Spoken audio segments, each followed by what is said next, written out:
Karena teman-teman harus tahu, pada saat itu kekuasaan Soeharto itu 1000 kali lebih kuat daripada kekuasaan Jokowi. Ya, tumbang. Gampang lah Jokowi mah. Ini bicara Soeharto dulu.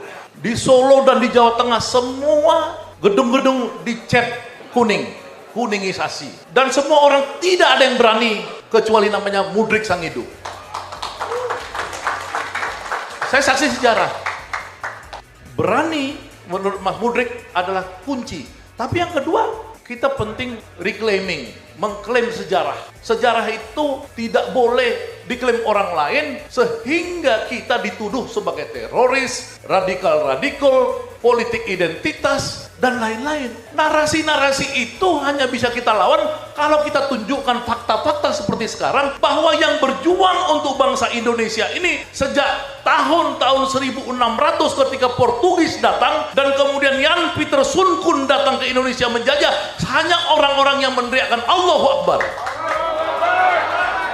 Teman-teman sekalian, meluruskan sejarah. Jadi saya usulkan, pertama istilah Mas Mudrik berani, kita sudah melewati itu semua. Sebenarnya saya di penjara udah 4 kali Mas Mudrik, bukan 2 kali. Ya, pertama kali saya mengorganisasikan 10.000 mahasiswa di ITB bersama masyarakat tahun 87 Desember minta Soeharto diturunkan. Jadi buat saya minta Jokowi diturunkan itu udah bahasa yang lebih halus, itu lebih mudah.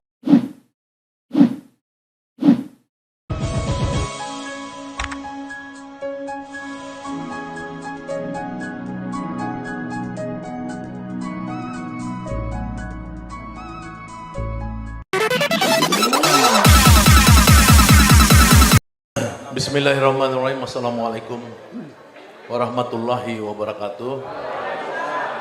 Makasih Mas Moderator, Mas Lus. Ini adiknya teman saya kuliah di ITB.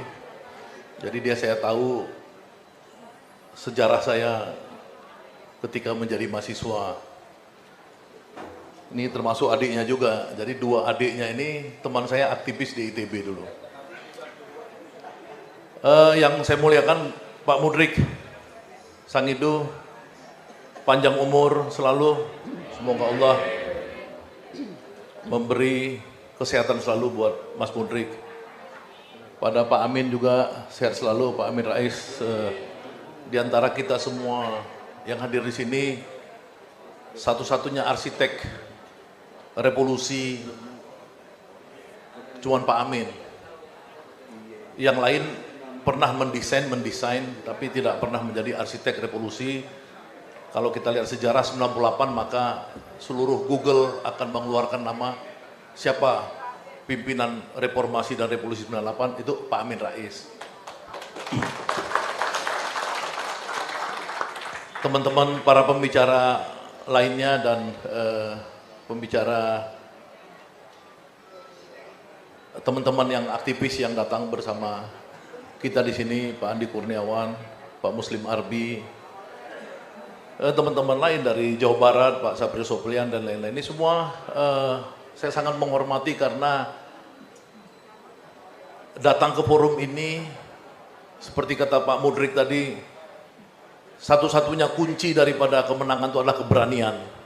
Dan yang datang kemari, insya Allah pasti berani. Dan juga kepada bapak-bapak, ibu-ibu yang hadir di sini. Dalam rangka 26 tahun umur Mega Bintang ini, kita datang kemari, kita mengenang. Penting mengenang itu. Dari tadi belum ada yang bicara mengenang itu. Saya ingin mengenang. Karena saya ini tahun 80-an udah ke rumah Mas Mudrik. Ketika saya jadi aktivis di ITB, sebelum saya ke Yogyakarta ketemu teman-teman aktivis di Jogja, saya mampir Solo. Dan pada saat Mega Bintang ini berdiri, saya termasuk yang begitu mengagumin Mas Mudrik waktu itu. Karena teman-teman harus tahu, pada saat itu kekuasaan Soeharto itu 1000 kali lebih kuat daripada kekuasaan Jokowi. Ya, tumbang. Gampang lah Jokowi mah. Ini bicara Soeharto dulu. di Solo dan di Jawa Tengah semua gedung-gedung dicat kuningisasi. Dan semua orang tidak ada yang berani kecuali namanya Mudrik Sangido. Saya saksi sejarah. Kenapa kesaksian-kesaksian ini penting kita ungkapkan? Supaya kita tahu yang disebut dalam teori reclaiming. Reclaiming itu mengklaim. Ya. Jadi kalau orang bilang, siapa yang menumbangkan Soeharto? Ya tokoh-tokoh Islam. Mas Mudrik, Pak Amin Rais. Persoalannya kemudian orang bilang Orde Baru ternyata lebih baik daripada Orde Jokowi. Ya itu nggak apa-apa. Tapi pada saat itu, ya kembali kita flashback di 26 tahun yang lalu, tindakan Mas Mudrik ini adalah tindakan yang dilakukan juga pada zaman dahulu kala oleh founding fathers. Jadi yang berjuang di zaman dulu juga adalah orang-orang yang berani melawan Belanda. Dan siapa mereka? Mereka juga adalah tokoh-tokoh Islam secara mayoritas dan menyuarakan teriakan-teriakan takbir seperti yang tadi di teman-teman sampaikan. Berani menurut Mas Mudrik adalah kunci. Tapi yang kedua, kita penting reclaiming, mengklaim sejarah. Sejarah itu tidak boleh diklaim orang lain sehingga kita dituduh sebagai teroris, radikal-radikal, politik identitas, dan lain-lain. Narasi-narasi itu hanya bisa kita lawan kalau kita tunjukkan fakta-fakta seperti sekarang, bahwa yang berjuang untuk bangsa Indonesia ini sejak tahun-tahun 1600 ketika Portugis datang dan kemudian Jan Pieter Soenkun datang ke Indonesia menjajah, hanya orang-orang yang meneriakkan Allahu Akbar. Orang-orang banyak tidak tahu, saya sebutkan tadi kepada Edi Mulyadi di dalam mobil, yang namanya Pangeran Dipanegoro itu marganya adalah Sebu Bakar. Orang tidak tahu karena sejarah disembunyikan oleh penulis-penulis sejarah. Yang namanya Imam Bojol, tuanku Imam Bojol adalah Sihab marganya. Dan cucu-cucunya sekarang jadi Habib Rizik Sihab, berjuang dari zaman Belanda. Dari dulu itu yang melawan Portugis dan Belanda adalah kita umat Islam. Jadi sejarah itu jangan dilepas. Seolah-olah orang bilang perjuangan cuman 5-10 tahun dari orang-orang yang mengaku menulis sejarah, teriak-teriak di Menteng dan proklamasi itu. Komunis datang ke Indonesia 1917 adalah kejahatan terhadap perjuangan Indonesia. Perjuangan Indonesia itu dimulai, perjuangan nasionalisme itu oleh Cokro Aminoto dalam sejarah yang bagus. Pemberontakan buruh itu sebenarnya namanya Abdul Muiz, bukan Alimin, bukan Tan Malaka, bukan Muso. Itu penipuan sejarah. Tokoh buruh pertama di Indonesia itu namanya Abdul Muiz, adalah paling setia terhadap Hos Cokro Aminoto, dan dia pendiri dari Institut Teknologi Bandung di mana saya ada di situ. Jadi sejarah harus kita luruskan. Kenapa kita mengenang 26 tahun Mega Bintang, supaya anak-anak muda yang menonton live streaming kita pada hari ini, ya ini teman saya di Amerika tadi WA ke saya karena nonton kita semua. Dia kerja di CDC. CDC itu adalah sedikit elit di Amerika yang menangani tentang penyakit. Jadi kayak kemarin COVID dan lain-lain, dia lagi nonton kita. Dia bilang kan, kalau kalian menang, saya pulang ke Indonesia bawa teman-teman semua. Teman-teman sekalian, meluruskan sejarah. Jadi saya usulkan, pertama istilah Mas Mudrik berani, kita sudah melewati itu semua. Sebenarnya saya di penjara udah 4 kali Mas Mudrik, bukan 2 kali. Ya, pertama kali saya mengorganisasikan 10.000 mahasiswa di ITB bersama masyarakat tahun 87 Desember minta Soeharto diturunkan. Jadi buat saya minta Jokowi diturunkan itu udah bahasa yang lebih halus, itu lebih mudah buat kita. Kerumitannya adalah demokrasi memang membuat kita tidak seperti zaman Soeharto, karena demokrasi kita terpecah antara yang mau menurunkan Jokowi dalam pengertian tetap konstitusional kata Bung Taufik tadi, tapi kita sebagaimana Pak Amin tahun 98, tapi ada juga yang kita harus mendukung election, di mana seperti saya saat ini mendukung Anies Baswedan sebagai calon presiden Republik Indonesia. Tapi jangan bilang Anies Baswedan tidak seperti kita. Saya kasih tahu kepada siapapun orang yang mengizinkan pemakaian tempat untuk mendirikan koalisi aksi menyelamatkan Indonesia tanggal 18 Agustus 2020 di Tugu Proklamasi adalah Dr. Anies Baswedan. Itu orang nggak tahu. Ditekan oleh seluruh kekuatan intelijen supaya Anies tidak memberikan tempat kepada Pak Gatot, Pak Din, dan Pak Amin dan lain-lain yang hadir di situ. Tapi Anies bilang pakai itu tempat. Proklamasi, Tugu Proklamasi. Jadi supaya orang tahu sejarah, dia itu memang dari dulu juga pemberani. Cuman yang penting dari Pak Anies ini yang saya mau masukkan kepada hal ketiga yang kita penting catat adalah yang disebut sebagai kesabaran revolusioner. Bahasa kesabaran revolusioner ini saya sendiri suka nggak sanggup, karena buat saya masuk penjara ke penjara saya lebih siap. Ya, tapi kadang-kadang mungkin karena orangnya seperti saya ini orang yang temperamental, orang yang ketakutannya udah hilang dan lain-lain. Tapi mungkin benar orang-orang yang tipenya seperti Anies, yang dia mempunyai kesadaran revolusioner. Kesabaran revolusioner ini dia melihat gelombang, ya. Seperti Habib Rizik sekarang kita lihat, dia punya kesabaran revolusioner. Dia sudah marah lihat situasi ini, tapi dia tetap tenang di Petamburan. Nah, yang ketiga tadi maksud saya ini kita catat dalam permainan kita ini adalah kesabaran revolusioner. Kesabaran revolusioner ini seperti Bung Egy tadi bilang, buruh akan mengepung Jakarta tanggal 10 Agustus. Ya kita tidak usah mendelegitimasi gerakan itu. Ini yang saya sebut kesabaran revolusioner itu bagaimana melihat gelombangnya dan bagaimana kita mengatur permainan.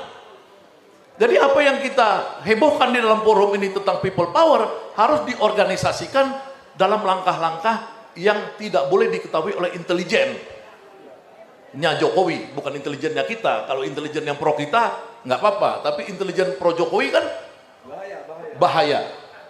Tapi gerakan-gerakan ke arah sana kita tetap siapkan. Nah, yang keempat yang penting adalah kita harus percaya pada destiny, pada takdir Allah. Itu yang orang seringkali lupa. Ya, kita berbuat, Allah yang menentukan. Saya bukan ulama seperti Egy Sujana yang bisa menerjemahkan dalam bahasa Al-Quran. Ya, tapi di dalam teori-teori social movement, baik social movement dalam pengertian lama maupun new social movement, yang saya termasuk ahli di dalam ilmu itu, ilmu tentang pergerakan sosial, orang-orang barat itu tidak memasukkan sama sekali unsur kehendak Allah itu. Nah, memang kita harus melihat bagaimana ulama-ulama melihat tanda-tanda. Ya, ada ulama-ulama yang datang ke saya bilang tanda-tanda rusuhnya udah dekat. Ya, mereka datang dari Lombok, 6 orang datang ke rumah saya.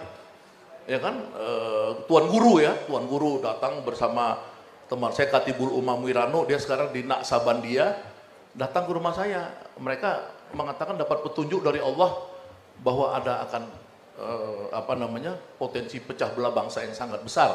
Nah, tapi dalam bahasa lain seperti Egy dan lain-lain mungkin bisa melihat bagaimana destiny itu, bagaimana takdir Allah itu akan datang. Karena tugas kita sebagai manusia tentunya adalah menjemput takdir Allah itu. Nah, ini yang kita harus lihat semua rangkaiannya. Tapi kembali kepada poin kita di sini, ya saya dan teman-teman semua yang ada di sini tentu adalah adalah orang-orang yang sudah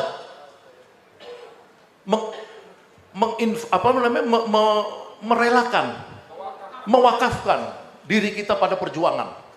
Tidak ada pun satu yang saya ragukan di sini, ragu, ya. Tidak ada. Saya datang kemari dulu pas Pak Mudrik undang acara apa kemarin kita Mas? Ya sama Rocky dan lain-lain. Ya itu juga saya lihat teman-teman di Solo ini tidak satu jengkal pun mundur dari keberaniannya. Ini berani sudah. Ya, tapi kita harus lihat lawan kita buat apa. Lawan kita itu yang sering saya sebut sebagai mereka itu punya kekuatan Russian operation.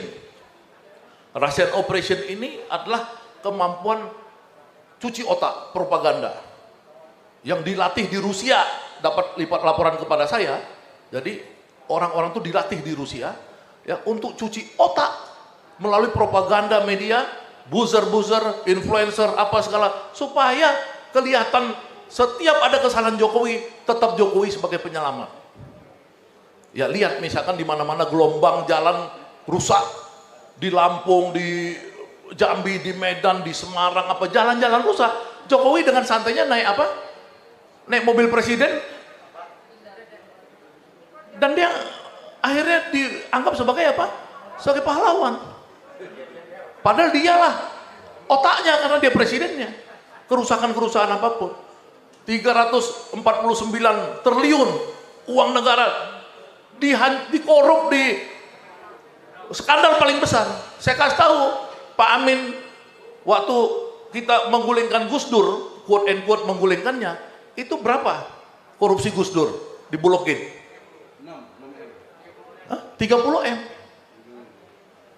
Ini 349 triliun. Tiba-tiba Jokowi jadi pahlawan.